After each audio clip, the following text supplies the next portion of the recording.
No. Means you have kind of an idea. It's going to be about the decision of dropping atomic bomb. But you have to make sure you address the question.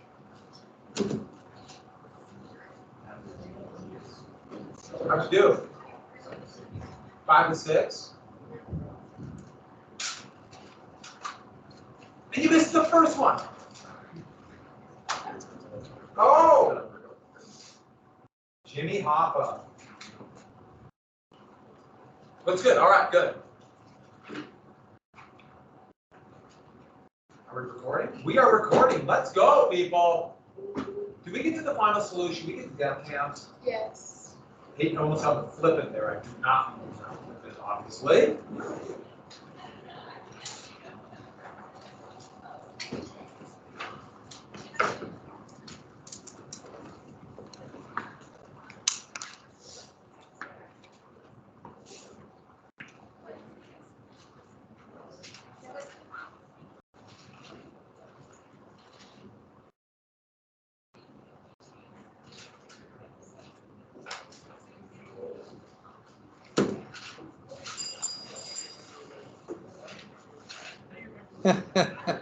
I thought so. You're here. I know.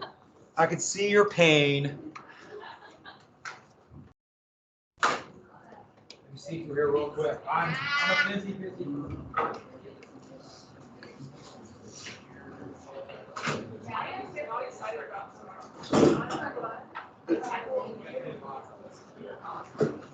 I like your outfit. Some days it's like okay, it's terrible, and then other days it's just it feels like yeah, and you without the jacket, you just stay. Yeah, it's not as fast.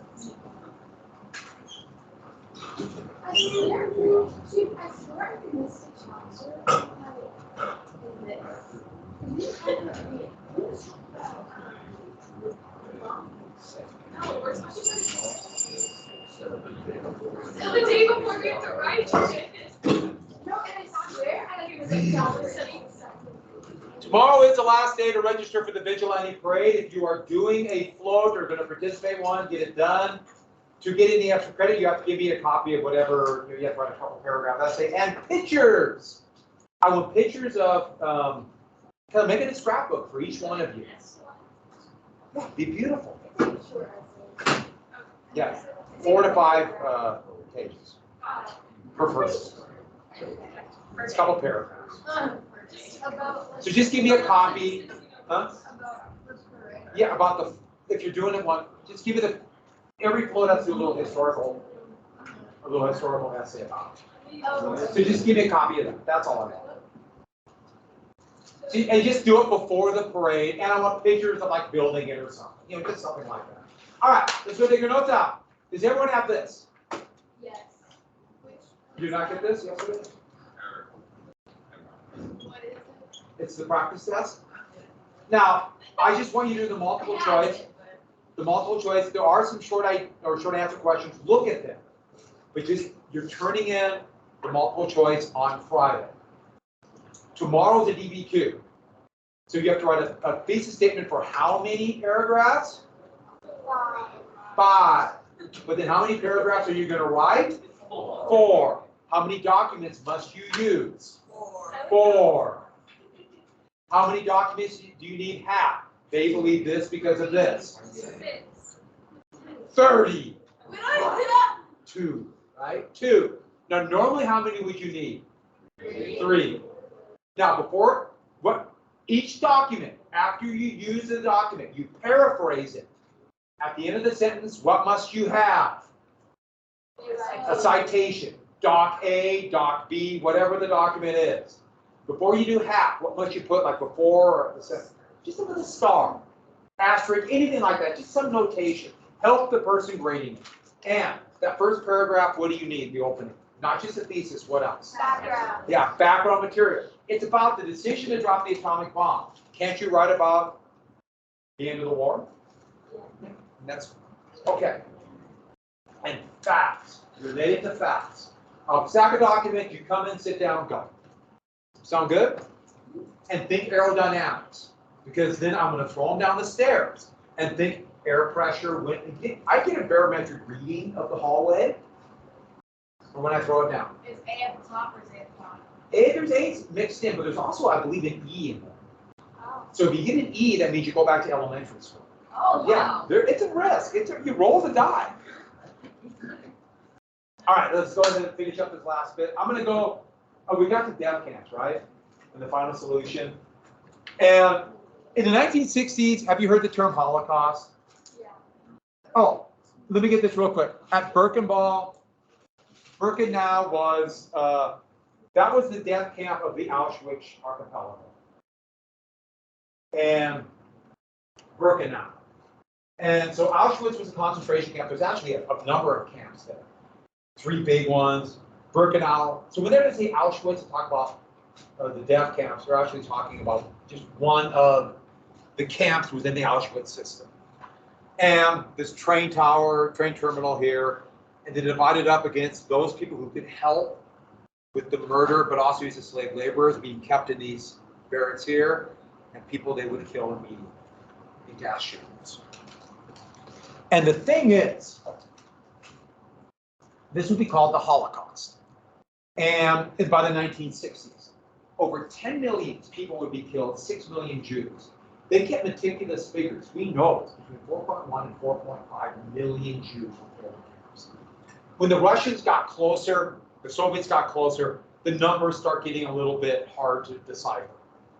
And we know these are true because the men who compiled it were doing it because that's how they got promotion and that's how they got power, which gives you an idea how evil it was. Here's inside the barracks. That's what they reconstructed part of the barracks, so that's what it looks like today. And some of the barracks.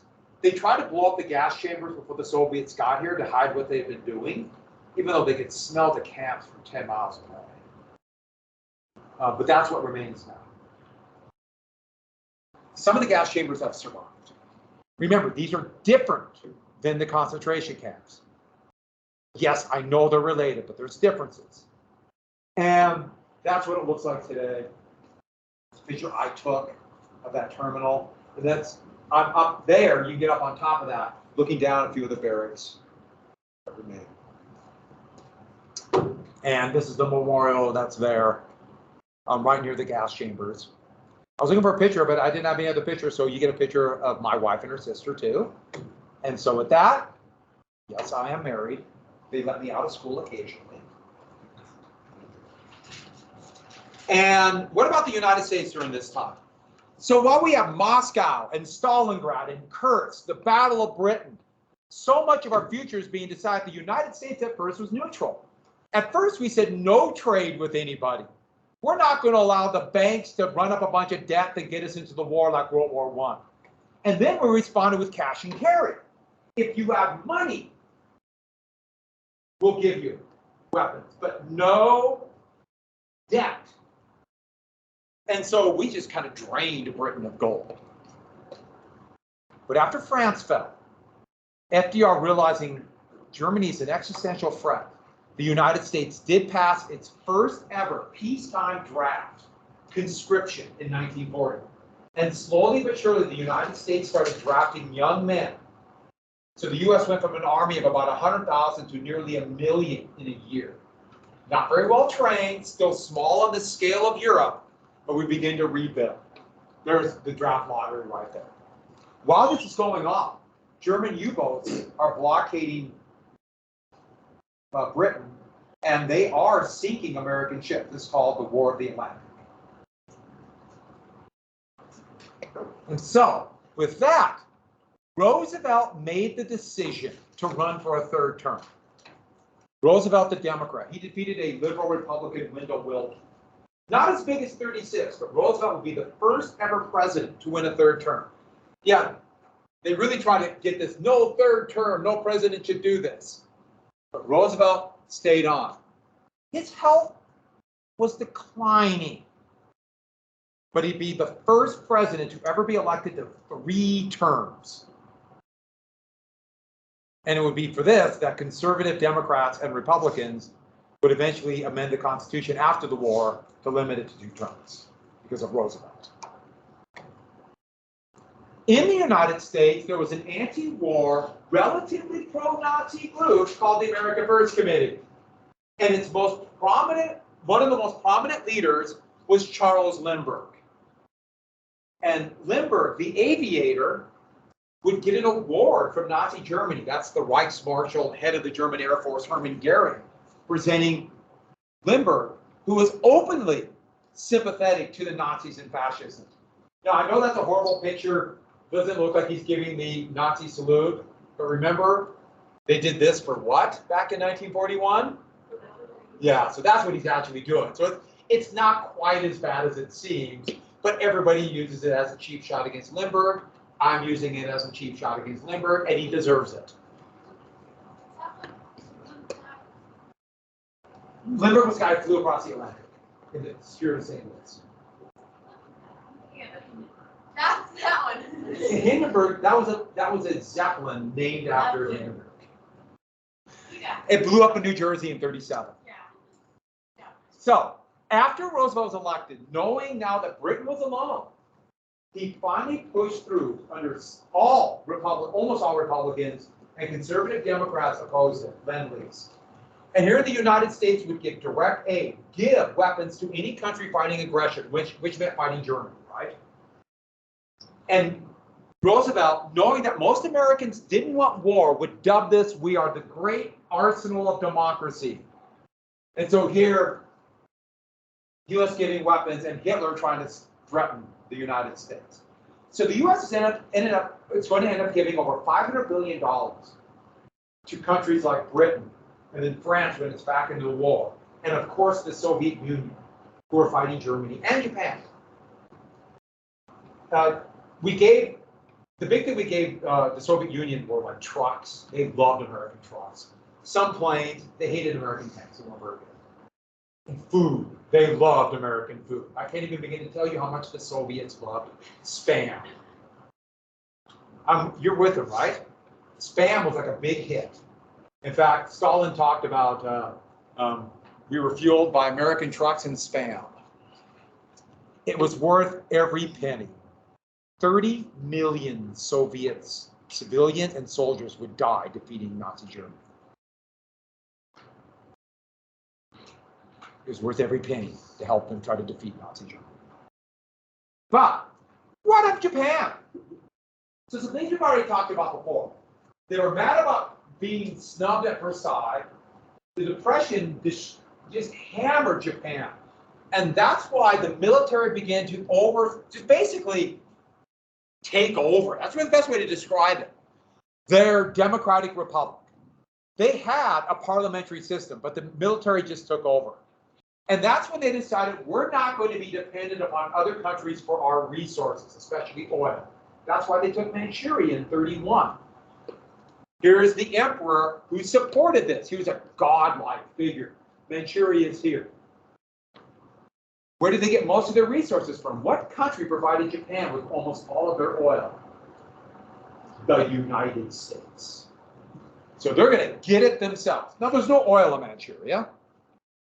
Didn't work very well. But the military have been, especially the army, have been growing in power in the 20th century. All these purple, these are islands that Japan controls. And they're going to fortify each one. To get to Japan, you had to go through these islands. The Pacific is big.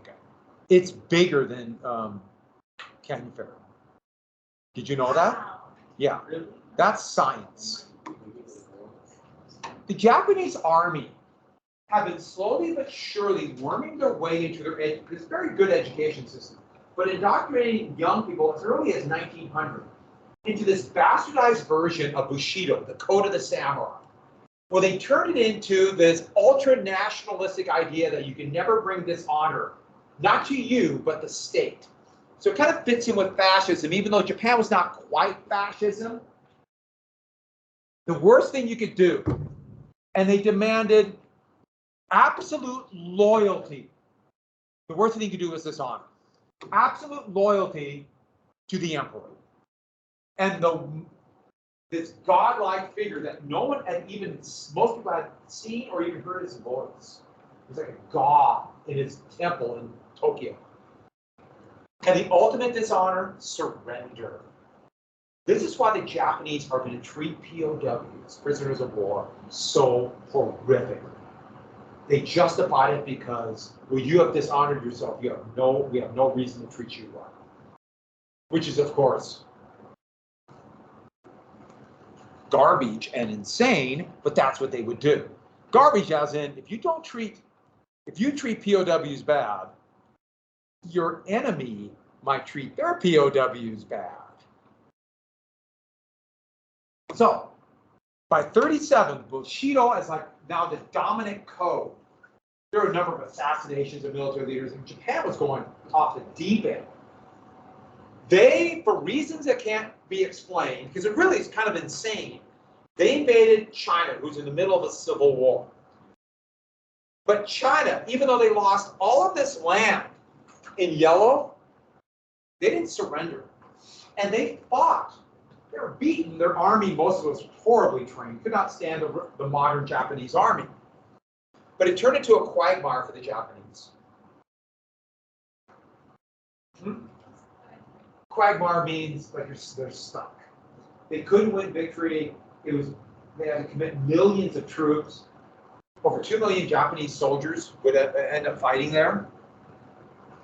They could take any place they wanted, but China is so massive, so they didn't get the resources they wanted.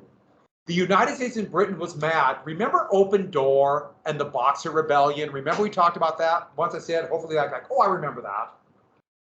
It violated that, so the U.S. said, you're violating our unfair trade agreements. To give you an idea how awful Japan treated China, and the atrocities there are going to taint Japanese-Chinese relations to this day. After Nanjing fell, that was the capital of China, of their nationalist government then, not Beijing. Not only did they bomb civilians, after it fell, it's going to be known as the Rape of Nanjing, or Nanking, you might see it called. For 3 days, they allowed Japanese soldiers to do literally anything they wanted. They murdered hundreds of thousands of Chinese civilians. They murdered hundreds of thousands of babies by using them as a bayonet practice or throwing them into fires or beating their heads against tree stumps. Or Japanese officers used Chinese prisoners or just random people as practice for beheading people. The atrocities they did in Nanjing kind of represented like how they treated China for the entire war. Now the U.S. propaganda played this up, but didn't really do much. But for 3 years, China held on. And that's why Japan doubled down again. After France fell, they occupied French Indochina, the northern part in 40, the southern part in 41. French Indochina right here. So they expanded more, even though they're already overextended and running out of supplies. What countries today came from French Indochina, this French colony? Cambodia, Vietnam, and Laos. Gee, I wonder if those will have any kind of historical. I don't know, it could be anything. That's one of those, maybe. Well, the United States, it also threatened British colonies, American colonies, the Dutch who had surrendered, but they had a government in exile down here. Roosevelt was thinking, we might have war in Europe and we might have war in the Pacific too. So the U.S. would initiate an oil embargo. Japan got 90% of the oil from the U.S. And they said, you must withdraw from French Indochina and China to get oil. Now to the Japanese, especially their military, which now dominated, it would have been an intolerable dishonor to do this. Remember Bushido. And the U.S. remembered this. Would Bushido have allowed them to surrender without terms in 45? All this area here was controlled by Japan before 1941. So the Japanese empire was huge. Okay, a lot of it was islands in the ocean, but still. So the Japanese decided we can't surrender that way, so we're going to have to get our own oil. Where's oil? The Dutch East Indies. Here's the Dutch East Indies. Okay, look at this map really quick. What country is this today? Yeah, Indonesia. All the oil Japan needs. The problem is this. There are British colonies, but Britain's occupied. More importantly, American colonies in between, AKA the Philippines. What if the United States uses the Philippines as a base to stop Japanese trade, Japanese tankers from the Dutch East Indies? All right? Well, they looked at the United States and saw, you know, they're weak.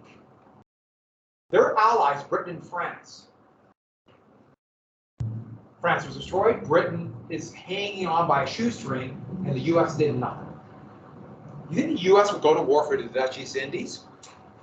All we have to do is hit them hard, and the United States will give peace terms and just let us take what we want. That is why they decided we're going to have to knock the U.S. fleet out.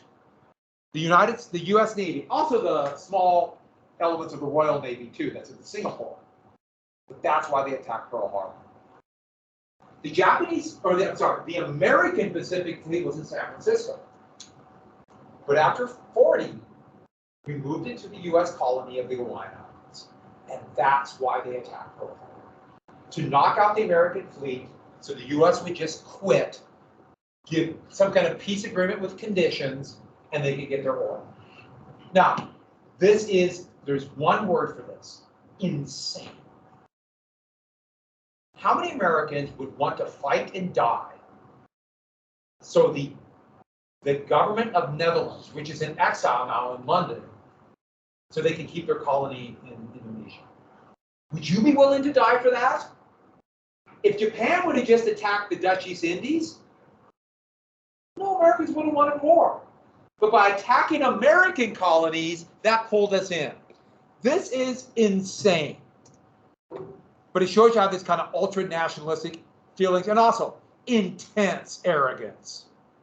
Yes, a lot of countries, including the United States, can get very arrogant. Yeah. We aren't like that in here.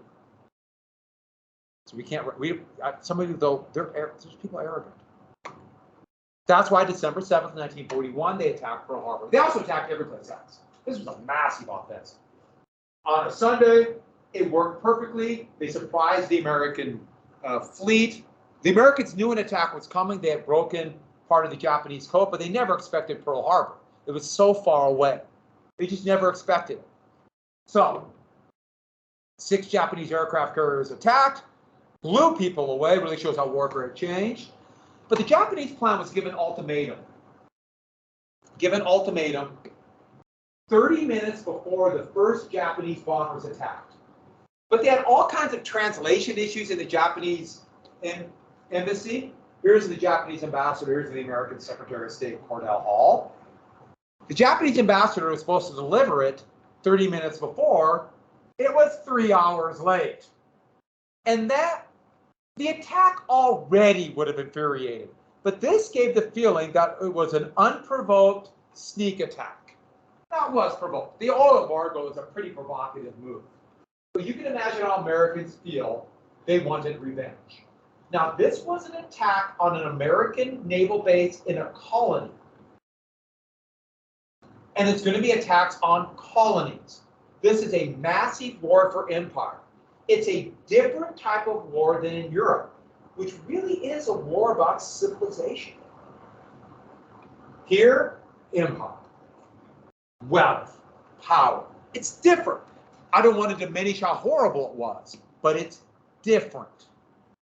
Well, 4 battleships were completely sunk. 2 would actually be brought up from the ocean floor, from the floor of the harbor to fight again by 44, which is really kind of amazing. But they were old battleships. The most valuable ships were hit. The Arizona, one of the ships that was sunk, it was a dreadnought model from 1917. It turtled. That means it turned upside down. And 1,000 sailors were down. That's why the Arizona today is still a memorial to that attack. It's still there. Still leaking oil from that attack back in 1940. In fact, Yeah, that's when the Arizona magazine was hit. Exploded and the ship just turned. But the Japanese made other fatal mistakes besides attacking anyways. They didn't get the carriers. By pure luck, the 3 American carriers on Pearl Harbor were not in the harbor, and the Japanese didn't wait for them. That would have been decisive. The dry docks to repair ships, which would be crucial in a long war, weren't hit. The dry docks are right here. With that, if they would have destroyed that, the U.S. ships would have to go all the way to San Diego or San Francisco to be repaired, adding months to the process. And then oil. There's this massive oil tank farm that covered much of the area around Pearl Harbor for the oil reserve. Didn't hit it. So the Pearl Harbor could be a base for a counterattack. But for the first 6 months of the war, Japan did great. But sitting in Berlin, Adolf Hitler heard about this with his army at that moment being stopped in front of Moscow, decides this is the perfect moment to make his, well, he thought, brilliant move, but the last, and this is the end of Germany, their fatal mistake. He declared war on the United States. And that's how the United States would end up committing 3/4 of its resources to defeat Nazi Germany. Here's Hitler at the Opera House declaring war. Italy joined in because Mussolini by then was stuck. That's how the United States ended up fighting Germany. And during the war, actually, we knew Nazis were bad, but it really wasn't that clear, which always is kind of weird. We didn't really know why we're fighting. We just knew Germany was bad, and we had to. So for 6 months, Japan attacked everywhere. French Indochina, Burma, even threatened India. They took here, they took islands here. In fact, all this area here would be under Japanese control in 6 months. In the Philippines, the last remaining forces, Filipino Americans, withdrew to a little island here, or I'm sorry, a little peninsula here called Bataan, to try to hold out. Now you're wondering, why am I mentioning this relatively small area when I got to, I have to do a lot of big picture stuff? Well, in April of 1942, the American and Filipino forces surrendered. And Japan would march them over 70 miles to a POW camp in what would soon be dubbed the Bataan Death March. 76,000 people surrendered. A third would die on the march. Almost all of them would be executed, sometimes used as bayonet practice, American and Filipino forces. And then half of those who would survive would die in that camp. The Japanese treatment of POWs, specifically the Bataan Death March, will be used by Harry Truman as one of the justifications to drop an atomic bomb on Japan. Look how they fight. They are monsters. We can't defeat them. We have to destroy them. We can't just defeat them, is what I meant to say. So the desire for revenge will be huge. But the way the Japanese treated British, Australian, Indian, American POWs, unbelievably harsh, unbelievable cruelness. So don't worry about the coral sea. So don't write that down. So now the Japanese, after 6 months, the Americans still won't sue for peace. So they think one more big battle will knock out their carriers this time. So what they're going to do is they're going to threaten the American island of Midway. It's midway between Hawaii and Wake. Midway. It's an atoll. There's a marine base there. They'll threaten that. The Americans will rush out and they'll sink the ships. And this is going to be the Battle of Midway. June of 1942. But it was the Navy's codebreakers were codenamed Magic. And they broke the Japanese code. It was inconsistent, but they broke it. And so, instead of a Japanese ambush, the 3 remaining American aircraft carriers, one nearly sunk, but repaired in those dry docks, ambushed the Japanese right here at Midway Island. And in a series, it's a really confusing battle. A bunch of mistakes or bad luck by the Japanese and really good luck by the United States. I know you're thinking, it's an amazing battle. So I'm going to show you a very easy to follow map to kind of give you an idea what happened. Everyone good on that? We're clear? Yeah, that sums it up pretty good, right? Japan was red. That summed it up? Good. Oh, those are planes from Midway Island. There's so many colors. That made it easier, right? Yeah. This was the turning point battle of the war. The Japanese lost all 4 of their aircraft carriers they used there. They only had 2 large carriers left. The U.S. lost 1, but over the next 3 years, the United States is going to make 24 more fleet carriers. The Japanese are going to make 2. So it's going to take time, well into 44 and 45, but the United States is going to overwhelm Japan. The Japan's, for the rest of the war, is going to try to figure out a way to sue for peace. These are Japanese carriers.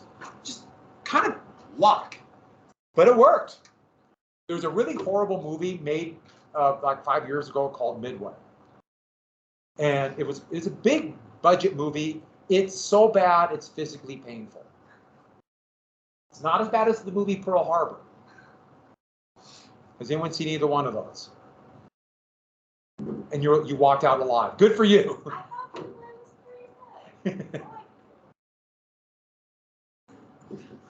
So, here come the Russians. Now, the United States is slowly building up forces. Britain has forces. There are some French forces that are still fighting their colonies. There's going to be Canadians, few remaining Poles. And Stalin wants a second front. He wants, and the U.S. wants this too, an attack on France to squeeze Germany. But the U.S. won't be ready. And so in late 42, the first American, along with British, Canadian, and French forces, some Australian, but they attack first in North Africa. These are French colonies here. And then they attack in Sicily and Italy. That's how Mussolini fell. But this turned into a quagmire too. So the Italian campaign, I put 44, but actually well into 45. You see that helmet back here, this German World War I helmet? This was picked up in a field near Milan. I don't know if a German soldier was wounded or just running away. But in April 45. But it didn't, they thought maybe they could attack in the south, but there's mountains there, it didn't work. But right here is Casablanca. Casablanca in the French colony of Morocco. In 43, FDR and Churchill met there. They were going to go on to Tehran, which is Iran, to meet Stalin too. But this is what we care about. And here, they knew Stalin wanted a second front. But they said, we're going to have to delay that second front until 1944. That's D-Day. But by then, the German army had been decimated at Kursk. Stalin is mad. Maybe not as mad now, because we're beating them pretty good. But worried that Stalin might make his own peace, FDR announced, we will accept nothing but unconditional surrender from the Axis powers. This is to convince Stalin, we plan on fighting. We mean it. Don't you make a separate peace. The problem is this. We all knew, we as the world, the United Nations, as they called the countries fighting Germany. Nazi Germany is going to have to be completely destroyed. But what of Japan? Japan was different. It's a different war with different goals. Awful, but different. But FDR is now committed to the United States to fight Japan with unconditional surrender. And Japan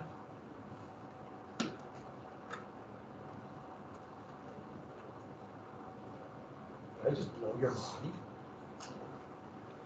Japan, the entire war, Japan just wants to hit the United States, make the United States suffer so much that they sue for peace with conditions. So, while this is going on, Britain and the United States began strategic bombing. Strategic bombing, that's an element of Cold War, of total war. Hit factories, hit transport. The British started large-scale night bombing in 41 because they were losing too many planes during the day. So that meant they had to do area bombing, which meant literally, this is a British Lancaster bomber, just bomb areas, hoping to kill as many civilians as possible. So this is terror bombing, but also revenge for the Blitz. A couple different times, especially after 45, but a couple different times, first in Hamburg in 43, they tried massive firebombing raids with over 300 bombers dropping incendiary or fire bombs to create a firestorm. In one night in Hamburg in 1943, that's Hamburg in the upper right-hand corner, that's the bombing in the bottom, 43,000 civilians were killed. Now, Britain kept doing it on a smaller scale, but they tried another massive attack on Dresden, which is south of Berlin, in February of 45, and killed 45,000. 2 weeks later, the British and the Americans did it to Berlin and killed 30,000. Are you getting what's happening here? This is the burning alive or asphyxiating tens of thousands of civilians to try to get Germany to quit. Total war. Yeah, this is from a burnt out building. It's actually, they convinced a lot of Germans to fight harder though. The US tried to do it in daylight, thinking we could do precision bombing. They tried the same thing against Japan too, and it failed miserably. It was very disappointing with heavy casualties, over 100,000 American casualties in this bombing raid. But in the process, US fighter planes escorting American heavy bombers, so that's a B-17 bomber, that's an escort, a P-51 Mustang, destroyed the German Luftwaffe, their Air Force. There's a man in Montana who has a working P-51 in western Montana. He flies into Helena all the time. I see him this summer buzzing around this silver plane. So I like World War II planes, and so I've seen it. My father-in-law flew on it. He will take people up on flights if you donate money to Carol. There's a Carol Ranch. So my father-in-law flew in it last summer. I want to do that, but my wife will not let me because she's afraid it will crash. I know you might find this hard to believe. My wife actually likes me. No, she has those things, and they do crash a lot. So. You know, it's a 70-year-old plane. I still want to do it. So finally, December 6, 1944, a second front was opened. D-Day. The code name was Operation Overlord. Stalin, by then, yes, you finally opened it up, but Stalin would use this after the war. You killed 30 million Soviets, and you never bothered to attack till 44. That's what he's saying the Americans. Now, the original plan, well, they convinced the Germans they were going to attack here at Calais, which is only 19 miles away.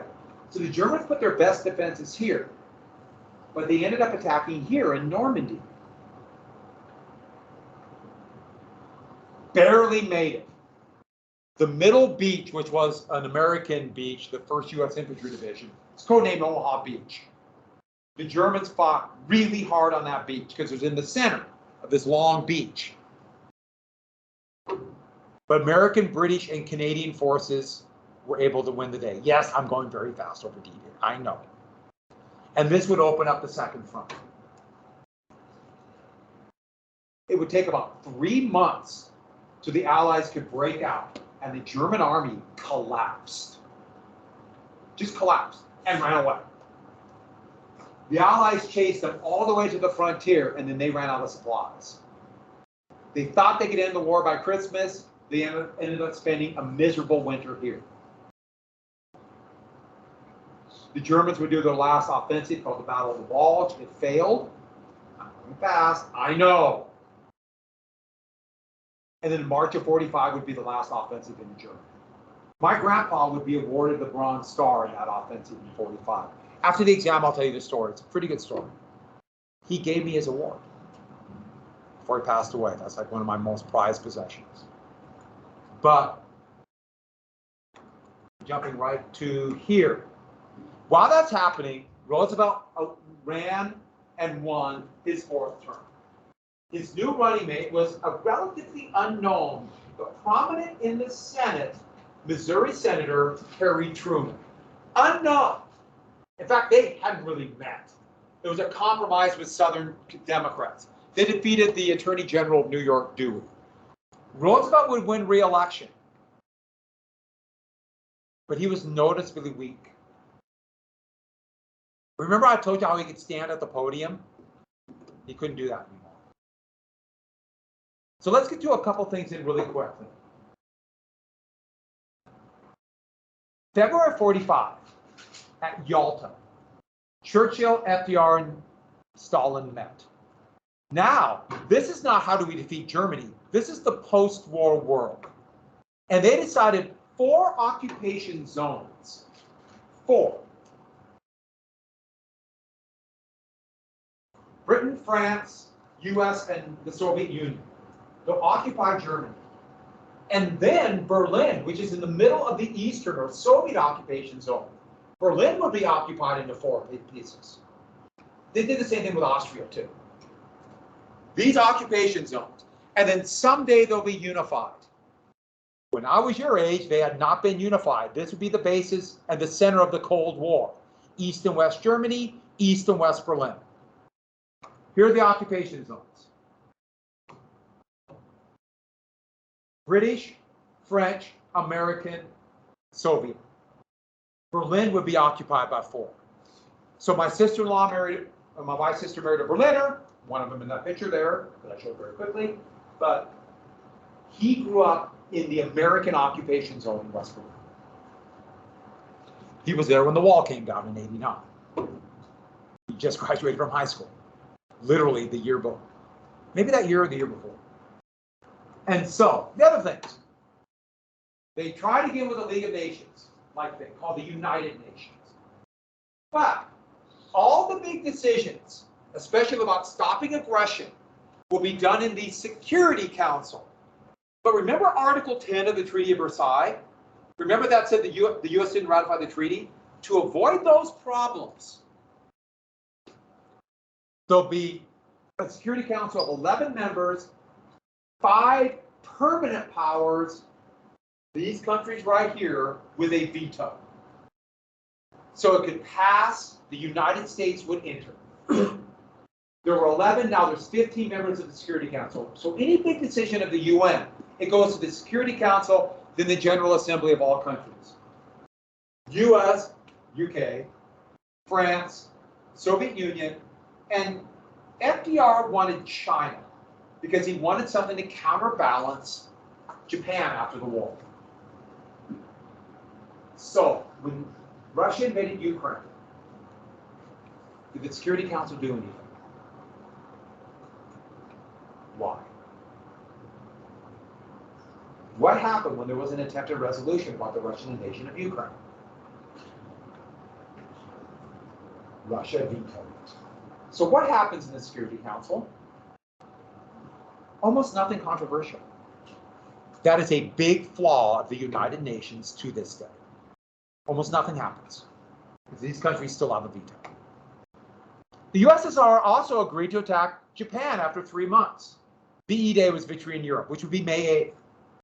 They're going to get land, some islands and stuff, but they might want occupation zones. In January of 45, the US thought, Japan might never surrender. We need Russian help.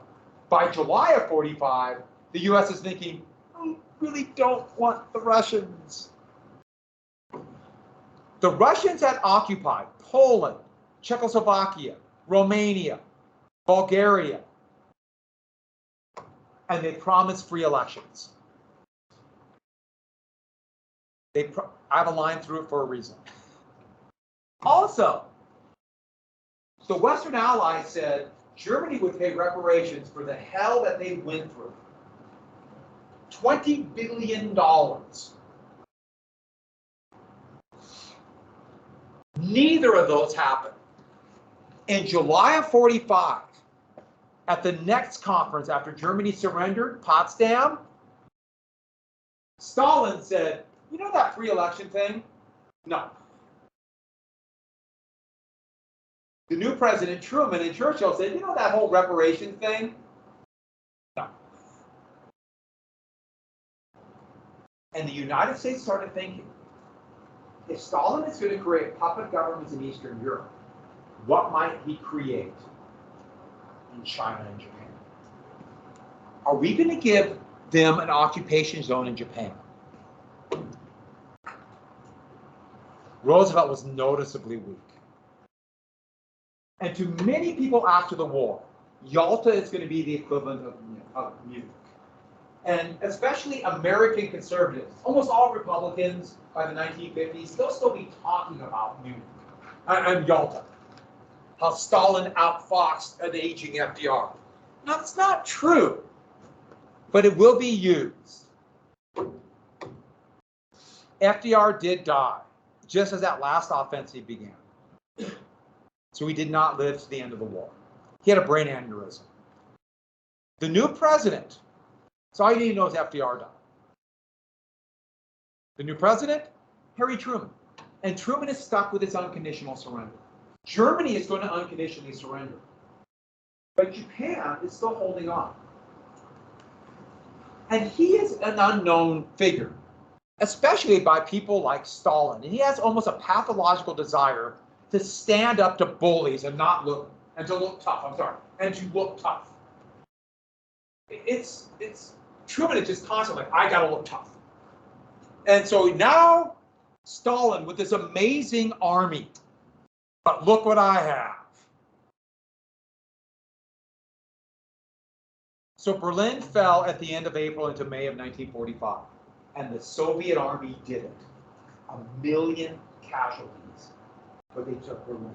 Hitler would commit suicide with the Russians only 200 yards from his bunker. The Soviet army seemed unstoppable.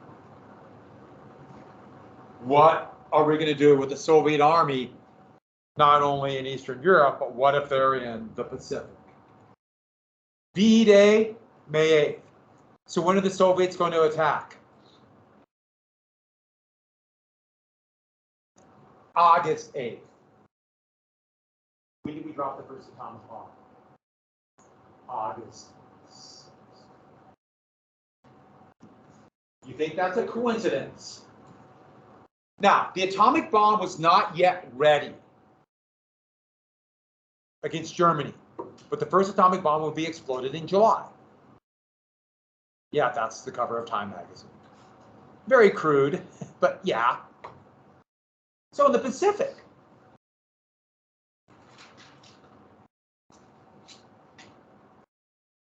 the U.S. was doing island hopping. But let's get to the Japanese strategy really fast.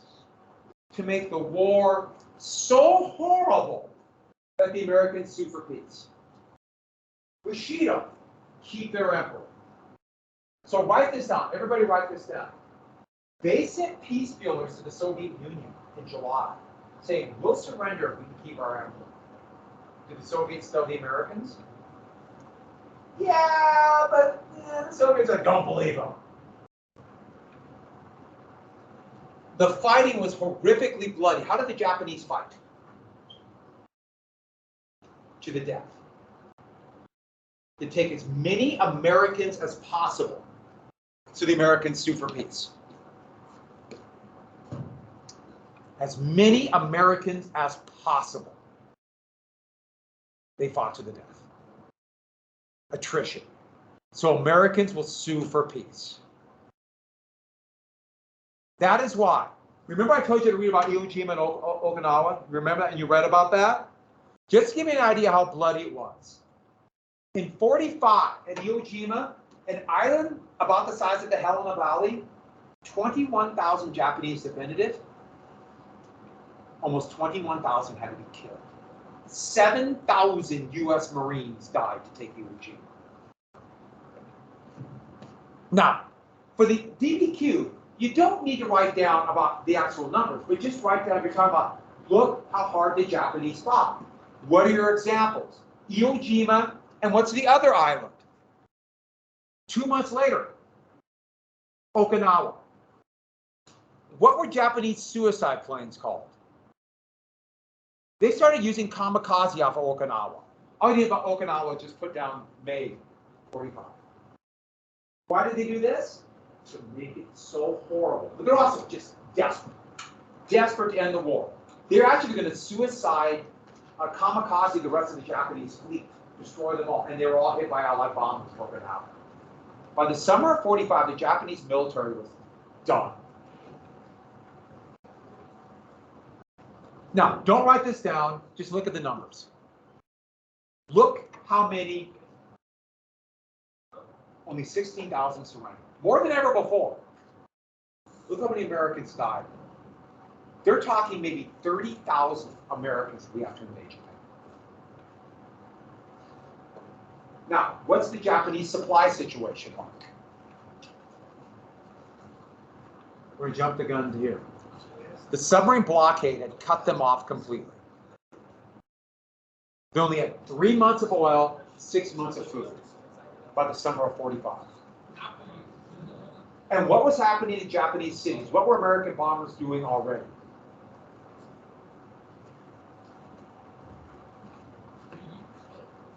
Do you remember? Last thing. The Americans are firebombing. Don't worry about LeMay. Just write firebombing. One night in Tokyo in March, they killed 120,000 Japanese civilians. One night, 300 American bombers, 120,000 dead. Look at this map right here. These are Japanese cities. This percentage, like Nagoya, is the size of Los Angeles. 40% of the town was destroyed. I don't mean hit, I mean gone. And that city is the size of Los Angeles by firebombing. They're firebombing the whole time. They killed or wounded millions of civilians.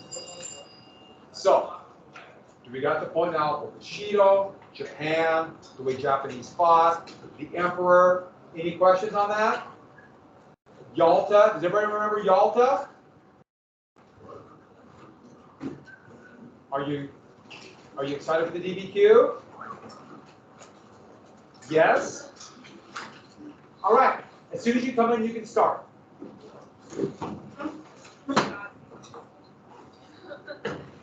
Thank you.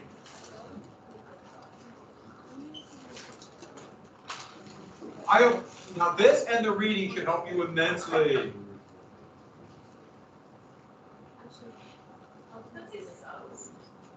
Submarine shell.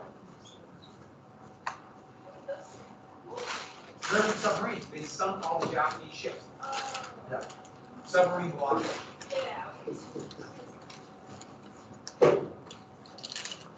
Good question, though. Yeah, I was like, subs. Have a good day. So it's from my, yeah, see you. Have a good day too. From the class, but also